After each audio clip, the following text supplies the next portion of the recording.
Yang saya masih ingat itu tahun 2005 atau 2006 gitu. Eh, Pemimpin besarnya kan waktu itu kalau nggak salah namanya Abdul Aziz Rantisi ya. Sama Sheikh Sheikh siapa gitu. Jadi Sheikh itu pemimpin spiritual Hamas itu, bahkan ya dia udah cacat itu, udah nggak bisa jalan, masih aja itu artinya diburu kan dengan IDF itu. Dia menggunakan helikopter Apache gitu. Jadi dia sebelum sholat Jumat atau sesudah, sorry, sebelum sholat subuh atau sesudah sholat subuh gitu. Jadi eksekusinya itu artinya masih matahari belum terbit gitu ya. Nah, kita yang artinya belum ngelihat latar belakangnya, tahu ini orang siapa, pasti akan, kalau kita lihat baca di berita, wah, Israel melakukan kekejaman ya. Bahkan seorang kakek yang sudah tua, yang kurus dan tidak bisa jalan pun masih dihajar dengan rudal. Tapi banyak yang nggak tahu ini ternyata kakek ini kakek radikal gitu, kakek yang artinya sangat membenci suatu negara republik yang bernama Israel dan membenci orang-orang Yahudi dan menghalalkan darahnya gitu.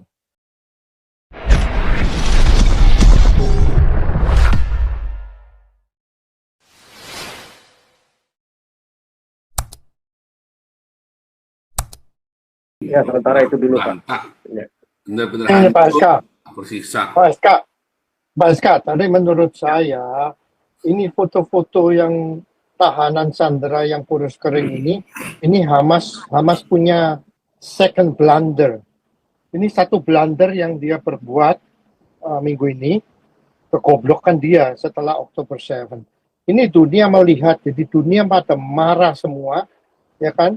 Terutama negara barat, lihat foto-foto itu, lihat video-video itu, Sandra sampai gitu kurus kering, jalan pun susah. Ini menurut saya ini second blunder. Terus kedua, dengan Inggris dan Perancis deklarasi mendukung Palestina, ini ada bagusnya. Bagusnya kenapa? Kalau mereka teriak-teriak ini semua refugee kirim aja ke dua negara ini. Kan mereka udah mengakui, jadi mereka bisa menerima. Jadi negara-negara barat yang lain jangan mau terima refugee, jadi kirim aja ke Inggris sama Prancis supaya dia nggak omdo. Kalau dia omdo doang kan biasanya. Nah, sekarang kamu nggak omdo, ini kamu terima nih semua refugee, tikus-tikus bawa kot ini kamu terima semua, kamu taruh di sana. Kalau menurut saya sih lebih baik itu. Lanjut. Ya, jadi dia berbalik arah, Pak. Kalau biasanya selama ini dia drama dengan Hollywoodnya, ya, Palestina Hollywoodnya, ya, untuk bikin film-film pendek dengan foto-foto propagandanya, ya, dari pihak Palestina, ya, dengan gambar-gambar film, video atau Photoshop begitu ya, untuk menggambarkan kejahatan pasukan Israel atas korban-korban penduduk Palestina, lebih banyak sipil, anak-anak, orang tua, ya, jadi korban, begitu kan, dengan aksi-aksi teater propagandanya selama ini, ya, ternyata kemarin bodoh lagi, ya, kebodohan Ya kedua. yang nggak kepikir lagi, ya, setelah kebutuhan paling besar serangan 7 Oktober, dia pikir bisa luar biasa perjuangan dia, nggak taunya sekarang hancur kekuasaannya pun akhirnya akan berakhir dengan segera. Mungkin saya rasa nggak sampai 2025 ini, dalam hitungan tahun ini 2025 ini wilayah itu sudah direbut Israel, ya, sudah dikuasai Israel, ya. Jadi saya yakin Jadi kita lihat hancur juga dia lagi, sekarang. Pak SK, Inggris ini Dan juga mungkin dia akan ditinggalkan sama prajuritnya. Prajuritnya akan lebih memilih menyerah. Dan merasa si petinggi-petinggi Hamas ini udah nggak ada harapan lagi, ya sudah diserahkan saja begitu, udah ditinggalin. Jadi enggak lagi pula Inggris ini, jalan Pak. sendirian. Ya, Kalau gimana, saya Pak? bilang Inggris ini munafik, Inggris ini kan dia mengakuin Palestina segala macam bla bla bla. Tapi hari ini dia ada persetujuan dengan Perancis. Jadi orang-orang refugee yang naik kapal itu lewat Selat Inggris bakalan dibalikin ke Perancis. Inggris bilang, gua nggak mau tahu ini orang dari mana, dari Algeria, dari Aljazeera, dari mana, gua nggak mau tahu. Pokoknya yang gua tahu mereka berangkat ke sini pakai kapal lewat Perancis. Jadi sekarang mereka udah ada persetujuan tuh pada dibalikin semua ke Perancis. Kan gitu. Iya, ini Jadi si Macron ini mesti ditangkap, nanti dipenjarain ini, karena ini jadi Inggris ulahnya ini si Macron. munafik. Inggris ini munafik. Dia nggak mau terima refugee, tapi supporting Palestina, deklarasi Ya Palestina. sama si Stemmer ini juga tuh mesti ditangkap, ya kan. Ngaco kan? Ya Jadi tetapi ya susah sih mereka selama mereka memerintah, ya karena mereka mesti lakukan ini supaya dapat simpati dari muslim-muslim ini dan para politisi-politisi muslim yang ada di partai-partai mereka yang memenangkan suara minimal menyumbang 5% sampai 8, 9, 10% lah ya. Para imigran itu kan pasti larinya ke partai-partai mereka. Nah, jadi makanya itu memang mesti maksud didorong Eropa itu mesti sayap kanan yang menang. Nah, makanya nggak maksud saya gini, kalau kamu udah ngomong, udah keluarkan deklarasi pembelaan Palestina, ya udah konsekuensinya kamu harus terima juga. Kamu terima tuh semua tikus-tikus dalam got itu kamu terima di negerimu. Kan gitu, bukan yang ngusir yang sekarang ini yang terjadi di Inggris. Ya, jadi Deportasi. sama aja seperti dukungan umat Muslim yang membabi buta mendukung aksi terorismenya Hamas.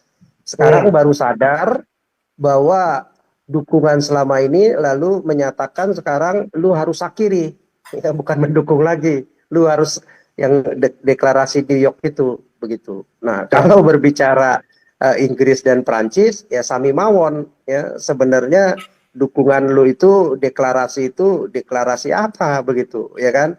Jadi ya semuanya cuman main spontan saja, meeting sehari 2 hari, nggak ada planning yang benar gitu ya. Dia pikir dengan planning ini ya sama aja kayak model 7 Oktober, nggak ada planningnya yang benar-benar luar biasa, jitu dan bisa dijalankan. Yang ada lu meminta Hamas untuk menyerah, kan Sandra minta mengakhiri kekuasaannya, menyerahkan senjatanya.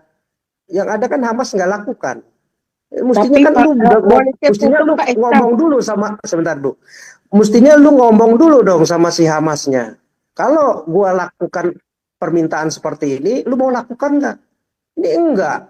Belum ngomong, belum nego sama si Hamasnya, udah dideklarasikan main sepihak begitu saja. Ya akhirnya nggak jalan lah, dan itu malu lah mereka itu. Ya berapa puluh negara tuh yang melakukan ini. Ya Uni Eropa sama si Arab Saudi CS, ya bahwa artinya cara berpikir lu itu kok on banget begitu. Nah, strategi itu kok on banget gitu.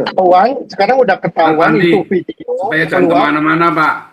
Enggak, soalnya Prancis katanya mau menarik statement dia supporting Palestina. Mana bisa ditarik kembali, udah ngomong. Biar Abu Otman dulu, silakan Abu Otman.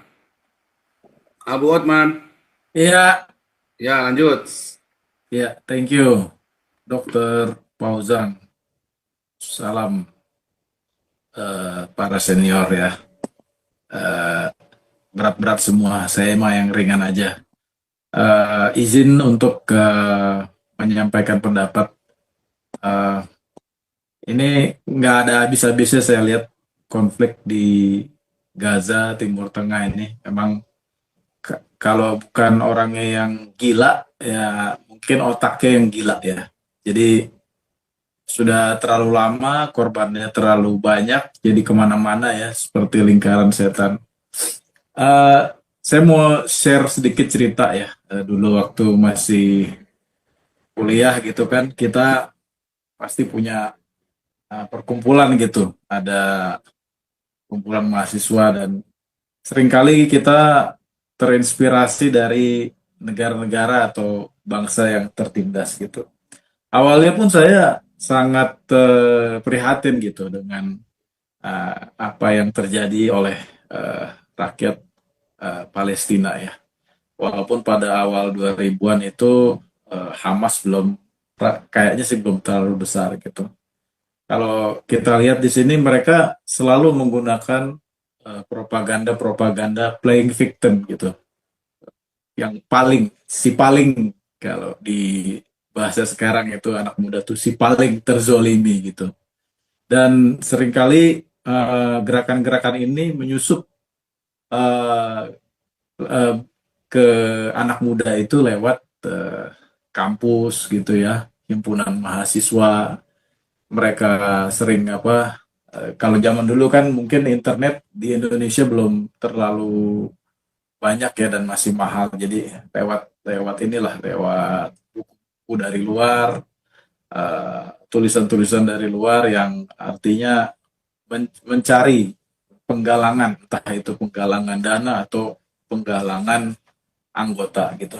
Dan saya lihat baik dari awal tahun 2000-an awal sampai dengan sekarang udah lebih dari 2 dekade 2025 ini, metodenya tetap sama gitu. Cara mereka mencari massa itu yang lewat pergerakan yang ada di dalam kampus. Nah, cilakanya bagi negara-negara maju di Amerika ataupun Eropa itu malah yang kampus-kampus yang eksklusif, yang terkenal, yang malah bisa diracuni gitu. Kalau ibaratnya negara-negara yang kelas 2 atau kelas 3 ya mungkin ya wajar lah gitu kan, karena mereka memiliki visi yang sama ya, sama-sama tertindas gitu. Nah, satu hal yang artinya saya lihat gitu ya, jadi ya wajar gitu kalau anak muda gitu masih kuliah gitu, anti dengan mainstream, anti dengan fasisme, anti dengan kapitalisme gitu. Dan disitulah paham-paham yang kiri, radikal kiri itu masuk. Mereka pasti masuk dari yang komunis atau sosialis, apapun yang bentuknya yang melawan penindasan, pasti itu akan menjadi magnet ya bagi anak-anak muda gitu. Dan ini penting ini kalau dari saya pribadi itu, eh, menurut saya yang paling penting itu do your own research gitu. Mau kita di industri manapun, dalam pergaulan, dalam bisnis, dalam berkampus, dalam menjalin hubungan pertemanan, apapun lah. Even dalam hal agama dan kepercayaan dogma itu perlu kita pribadi itu melakukan suatu do your own research. Nah, kalau artinya dulu kan saat kita masih lugu gitu kan, ini kejam sekali ini tentara IDF itu IAF. Mereka hampir tiap bulan ada melakukan sweeping atau razia gitu. Yang saya masih ingat itu tahun 2005 atau 2006 gitu. Uh, Pemimpin besarnya kan waktu itu kalau nggak salah namanya Abdul Aziz Rantisi ya.